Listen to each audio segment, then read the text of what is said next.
So this project, it's actually kind of a waste of money unless you literally produce your own wood, because you can get slotted fingerboards already done. All you have to do is polish them and, you know, stain them, whatever you want to do. And they range from, I've seen them for 25 bucks, and I've seen them go like up to 110. Here's one at StuMac for $18.91. So the average, I'm going to say the average, you know, the low and the high. So the average is like 40 something dollars, because here's one for $15.29, rosewood, 35, 64, etc.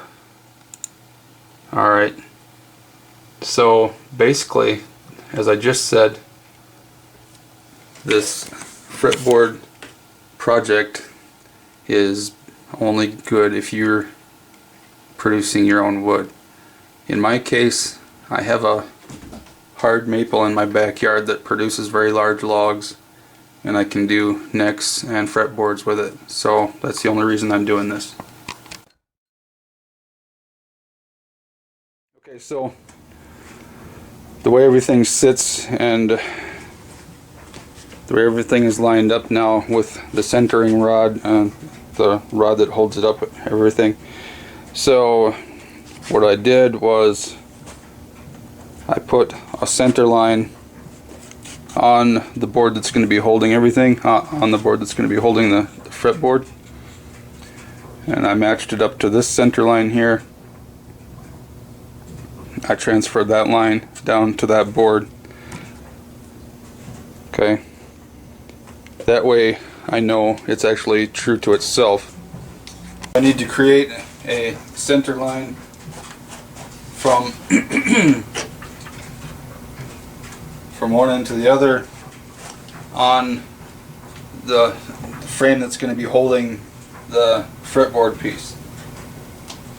So I need to take out the rod that is holding everything steady. We're going to have to tilt it over and draw those out. I did transfer those lines. I centered the inner body in with this hole that I had.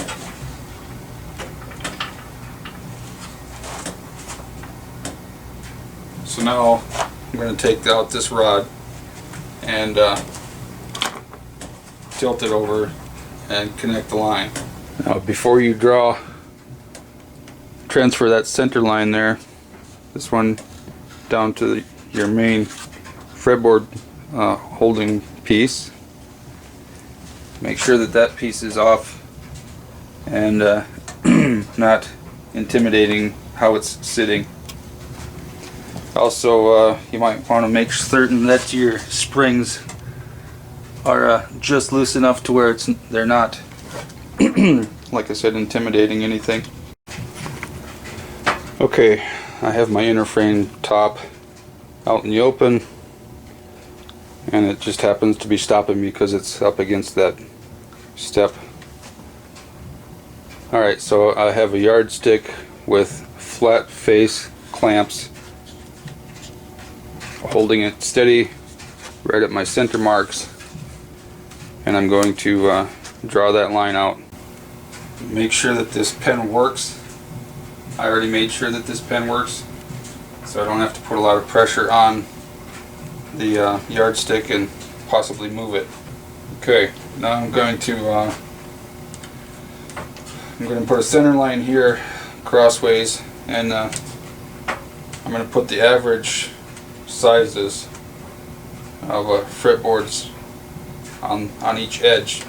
Okay, so your final measurements are going to vary depending on what the measurements were after you actually cut everything. Okay, so my inner frame top piece here is 3 3/4 by 23 5/8. That was the final measurement after it was cut.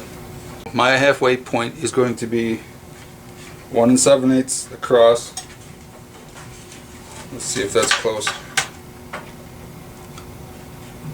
That's pretty close to the way it wants to sit. It's about just under a 1/16 off, but like I said, it is a 1/16 off, but it could have been my pencil mark. It could have been, it's probably just the way it's sitting now.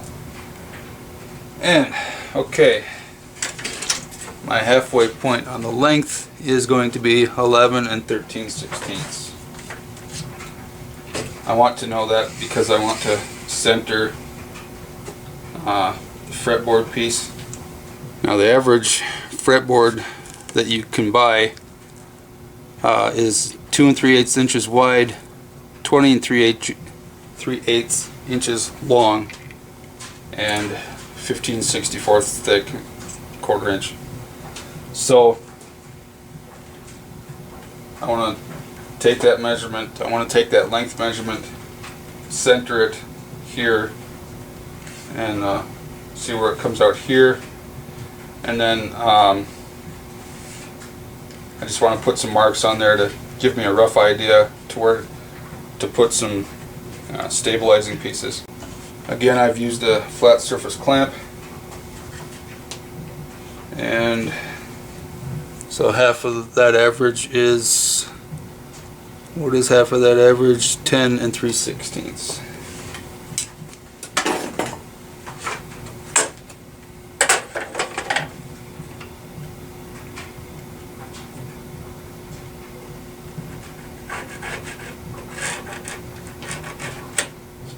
So I'm going to do the same thing on the other side here. So half of the fretboard width, the average fretboard width is, the 2 3/8 is half, is 1 3/16.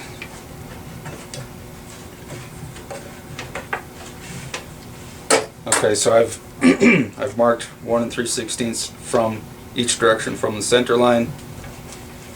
I'm going to transfer those lines all the way down, and that way, again, I will know where to put my support pieces. I'm just going to take this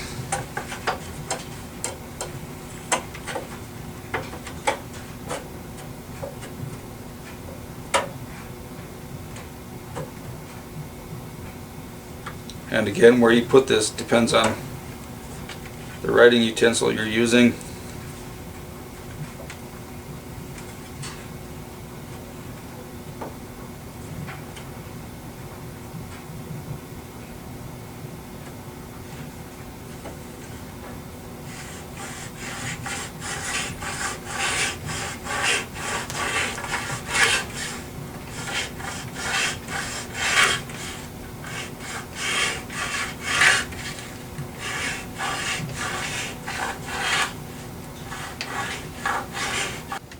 You can see here I have the general outline of what's going to be a fretboard, and like I said, I will put some support pieces definitely on the ends and see if I can't fit some on the sides, either one on each side here, or one here, one here, one here, one here, something like that. That will take some practice and see what happens. So instead of wasting wood, I'm going to use a 1x4. I'm going to cut it into 4 pieces. Alright, so they're going to be 15/64, so basically 1/4 of an inch. This is 3/4. I'm going to use the bandsaw. First I'm going to cut it to length, obviously, and then use the bandsaw to cut the width. The middle piece will be too small to use for anything but shims on other things. So I'll have 2 pieces here, 2 pieces here, and that will give me room to practice. So this is a cabinet magnet for a door, I don't want this. I want to use the plate that goes with it, and I'm going to set it as a base on this end of the unit. I'm going to line this up in that line, next to that line there, so no matter what the length of the fretboard, that's going to be my starting point. As you can see where the shaft is going to be on the router, I'm going to have to mark the unit so that I don't go over that and possibly hit any screws with the blade. That would be a bad idea. And I did the same thing on the other side. So this is a set of Everbuilt mending plates. You can get them from any box store. So these are going to go on the sides, and what I really wanted to do was get strips of very thin metal and put you know, holes in them, oblong holes, so that you could adjust the screw and tighten it down, kind of thing. And you know, but I couldn't find anything like that. And my wife recently got new license plates on her car, so I think I might end up doing that eventually, but not today. I'm just gonna, you know, cut those up and try to use those, as I was just saying. But not today, it's too dang cold. So I took a piece of fretboard testing wood, and I put it up inside my measurements here, inside my lines, and I butted it up against this piece I told you about, and then I tightened it down so that it could be as square as possible. This piece, as I said, I'm going to try to leave that there and make it the base for everything else. So now I'm going to use two-sided tape. I'm going to put this on the piece here. As you can see, I've already marked center line, and I've done that on both sides. Going to match that up here, put double-sided tape on the bottom of it, and use good quality double-sided tape. Mine is junk, so it's probably not going to help.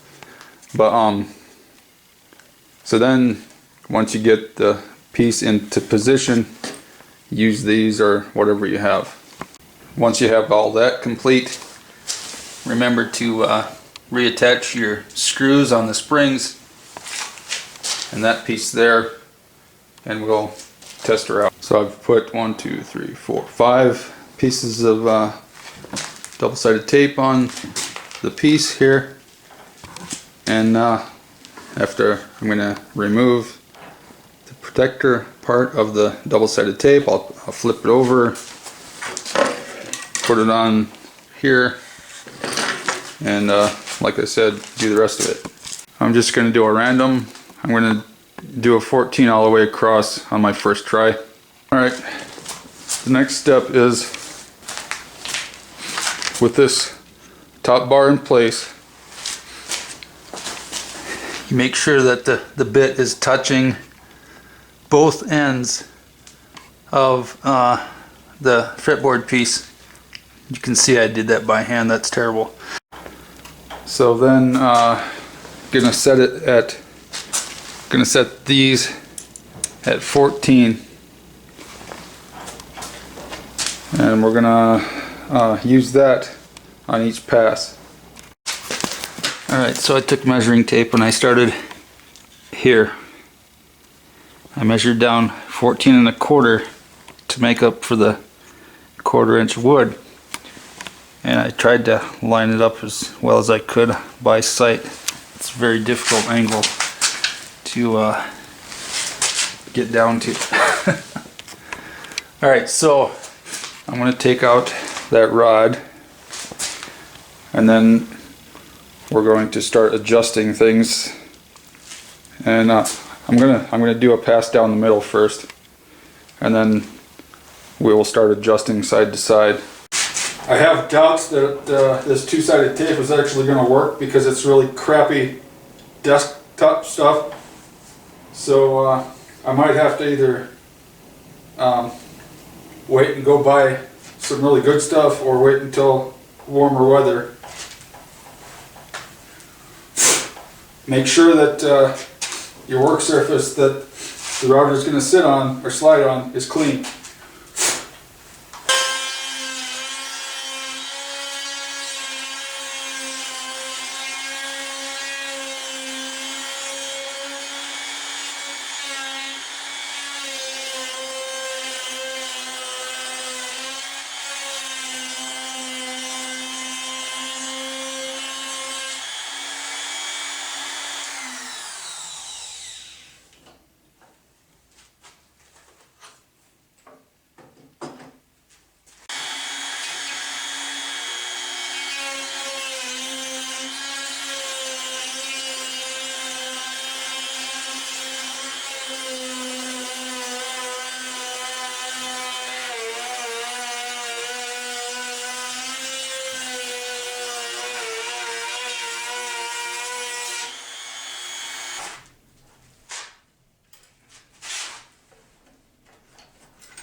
Alright, considering it's 18 degrees outside in my garage and I was using totally junky two-sided tape, I'm actually extremely impressed with this. You can see the two-sided tape let go and chewed this up, but like I said, this is only a practice piece. So from now on I will do it in warmer weather and I'll use better tape. But yes, the premise of the machine actually works. This is good. Now that I know it works with a straight number, I'm going to try it with a compound radius. So it's at 14 right now. Let's take it down to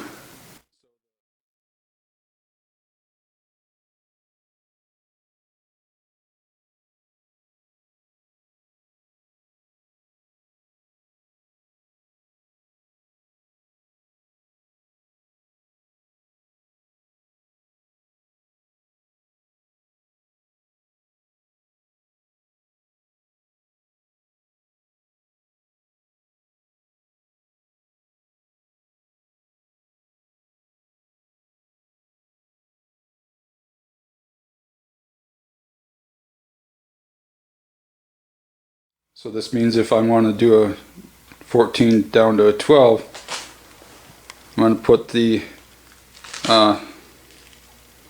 14 up that way, put the 12 down here. On a side note,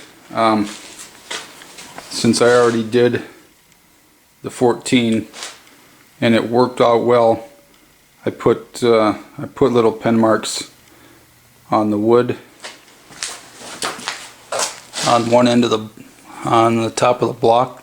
So that's going to give me a rough estimate next time I want to do that, and then you know, I can measure it for accuracy. You might want to use a pencil instead, but a pen is all I had at the moment.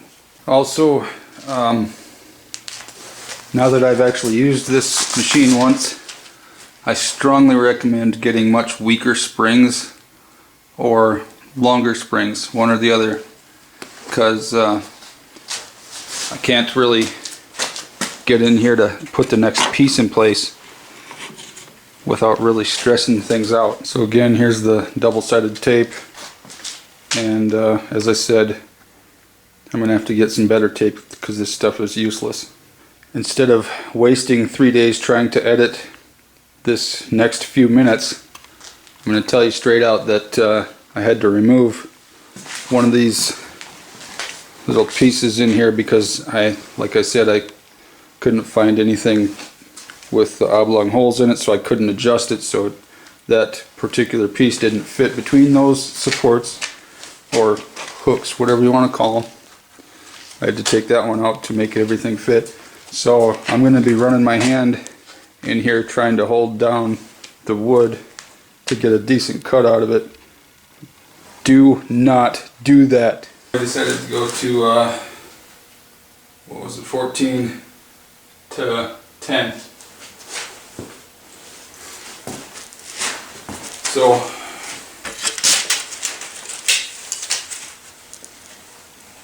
this main bar is holding in the inner frame, and I adjusted it to where the bit is touching both ends of the fretboard. Now I'm going to go off the frame here, and I'm going to add a 1/4 inch to my measurement to make up for the board.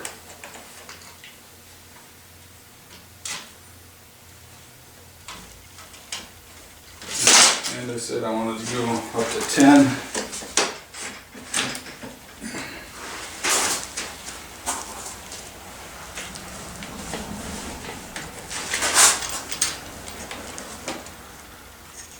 So I want to be at 10 1/4 at where the bar meets this frame.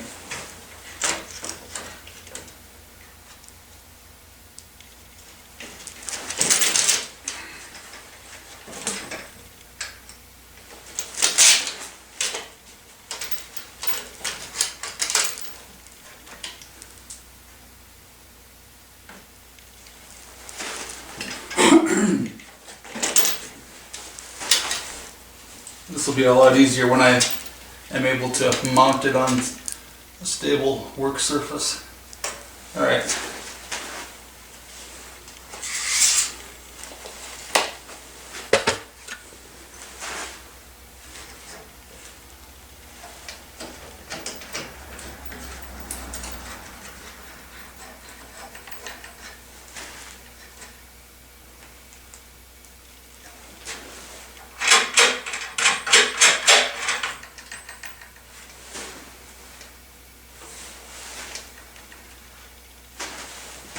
Okay, now I'm going to pull this bar out, the top bar. Okay, this is how she looks so far. I've got this snug, so it shouldn't move. But we're going to make a couple passes on the top here, see how it goes. Like I said, I'm not going to bother trying to edit this, so don't use your hands inside the cutting cavity.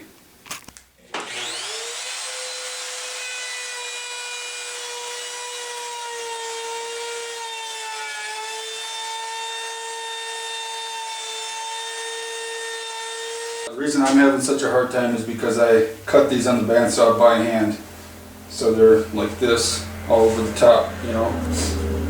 That's why I'm not getting a consistent cut. Anyway, now I'm going to adjust this piece here.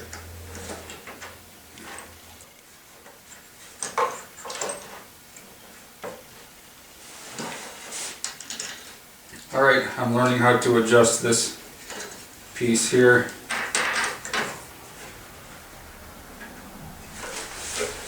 If you want it to swing that way, you have to tilt. You have to take this piece and tilt it down so where it pulls out like that. Okay, do not go the full width of the blade. See that line you can see there? Only go half the width of the blade, if that.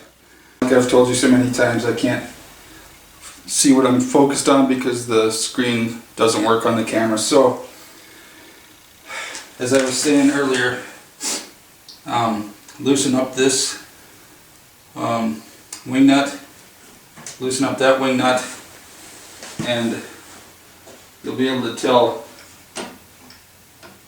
Okay, so I want to swing the bottom that way in order to work on the other side of the fretboard. So I'm going to straighten this out. That's going to push this end that way.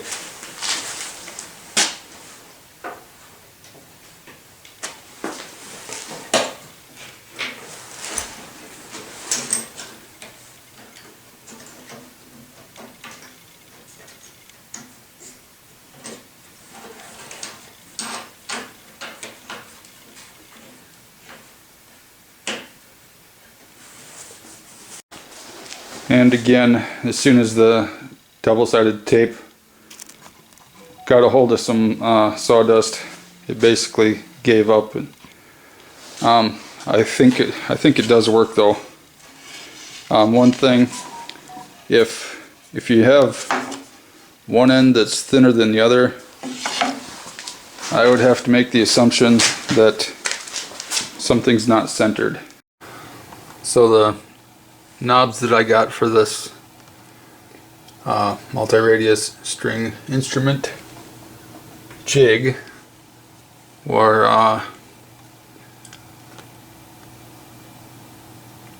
let's see, this was 2-inch and they're way too long.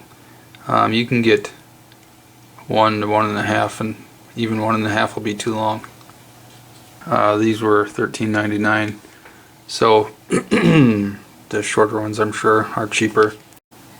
I got a 4-pack of these star through hole knobs, 3/8 by 16 4-pack. They were $10. Again, make certain that they will fit over the type of thread that you purchase. Alder 1x4 by 8 feet. So this is looking like $16.28 per piece. Pretty sure I only used one 8-foot piece. It might have been 2, to be honest. So you better do that, double that. What, $35? So between the knobs and all the threaded rods, all the plywood, and the random plywood that I had in the garage already saved me a lot of money. All that stuff and all the hardware, I'm gonna estimate $142. Now again, I could have purchased anywhere from 1 to 4, maybe even 6 fretboards just online for that price. So again, I wouldn't bother doing this unless you have your own wood to produce.